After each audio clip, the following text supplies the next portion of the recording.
ఈరోజు మన శ్రీకాకుళంలో ఉండేటటువంటి సూర్యనారాయణ స్వామి దేవస్థానంకి అయితే వెళ్ళడం జరిగింది.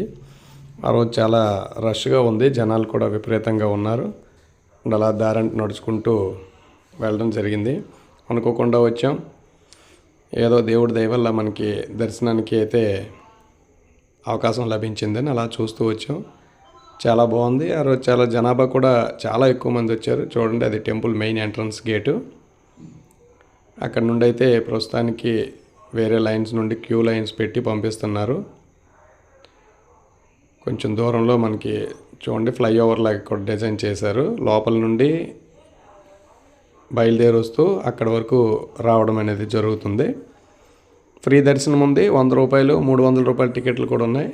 నేనైతే ఫ్రీగానే దర్శనం చేసుకున్నాను. దర్శనం చేసుకుంటూ బయటకు వచ్చాను.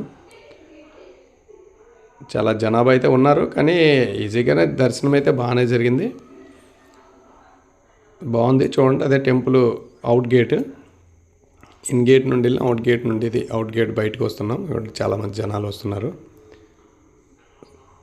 అలా చాలా బాగుంది. ఇక్కడ పైనుండి ఇబ్బంది లేకుండా ఉండడానికి ఫ్లైఓవర్ టైప్లో క్యూ లైన్ కాంప్లెక్స్ నుండి అటాచ్మెంట్ చేస్తూ కట్టారు. చాలా బాగుంది. భక్తులకి ఇబ్బంది లేకుండా. ఇది మెయిన్ ఎంట్రన్స్ గోపురం, సూర్య భగవాన్ టెంపుల్. ఇక్కడ నుండే మనకు వస్తుంది. తర్వాత ఇక్కడ ప్రసాదం కౌంటర్లు కూడా బాగానే ఉన్నాయి. జస్ట్ పులిహోర ప్యాకెట్ 10 రూపాయలే.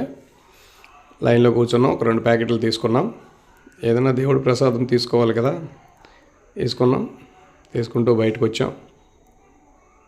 పోలీసుల వాళ్ళు కూడా బాగా అందరికీ హెల్ప్ చేస్తున్నారు. టెంపుల్ పరిసర ప్రాంతాలన్నీ కూడా చాలా క్లీన్గా, గ్రీన్గా ఉంచడానికి ప్రయత్నం చేశారు. బాగానే ఉంది. భక్తుల రద్దీని తట్టుకొని ఉండే ఏర్పాట్లు వాళ్ళు చేసుకోవడం జరిగింది. అదే రోజు స్వామివారి తెప్పోత్సవం ఉండడం వలన ఇంద్రపుష్కరణలో ఉండే పడవ వాహనానికి అలంకరణ కూడా చేశారు. ఆ రోజు సాయంత్రం అవుతుంది. నేను మధ్యాహ్నం వెళ్ళాను. అప్పటికైతే తయారు చేస్తున్నారు. ఇదే ఇంద్రపుష్కరణి కోనేరు. స్వామివారికి ఇందులో అభిషేకం చేస్తారు. అదిగోండి, అదే మనకి తెప్పోత్సవానికి సంబంధించినటువంటి పడవ అన్నమాట. బాగా డెకరేషన్ చేశారు. ఇదే ఇంద్రపుష్కరిణి.